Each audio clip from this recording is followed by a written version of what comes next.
বেছি অবৈধভাৱে আমাৰ ভাৰতত প্ৰৱেশ কৰে এই সিহঁতক কি বুলি কয়? ঐ সিহঁতকনো আৰু কি বুলি ক'ব?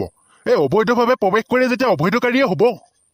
ছাৰ, সিহঁতটো অবৈধকাৰী হয়েই, লগতে সিহঁতক আৰু এটা নাম দিব পাৰি, আৰু সেইটো হৈছে সাপ। বান্ধৱ কৃষ্ণ, ঐ সাপ বুলি ক'লে একোফালৰ পৰা একো নিমিলে নহয়। এতিয়া অবৈধভাৱে প্ৰৱেশ কৰে কাৰণে সিহঁত অবৈধকাৰী, আকৌ সাপ কেনেকে হ'ল? ছাৰ, এই অবৈধভাৱে ভাৰতলৈ অহাকেইটা এটা সাপেই হয়। মই হ'লে একো বুজিব পৰা নাই দেই। তহঁতি ভালকে মোক বুজাই কচোন। ছাৰ শুনক, মই আপোনাক ভালকৈ বুজাই দিছো। এই দুদিনমানৰ আগত এই দুটা বাংলাদেশী ইউটিউবাৰে, মানে ব্লগাৰ ইউটিউবাৰ, সিহঁতে দুটা ভিডিঅ' আপলোড কৰিছিল, বেলেগ বেলেগ ভিডিঅ'। তাত এটা ইউটিউবাৰে দেখুৱাইছে কাৰোবাৰ বাৰীৰ পাছফালেদি হাগা লেটিনৰ পিছেদি আমাৰ ভাৰতত প্ৰৱেশ কৰিব পাৰে, আৰু এটা ইউটিউবাৰে দেখুৱাইছে পানী অহা যোৱা কৰিবলৈ যে পুলটো বান্ধি দিয়ে, তাৰ ভিতৰেদি আমাৰ ভাৰতত প্ৰৱেশ কৰিব পাৰি বুলি দেখুৱাইছে। সেইটো কাৰণে আমি সেই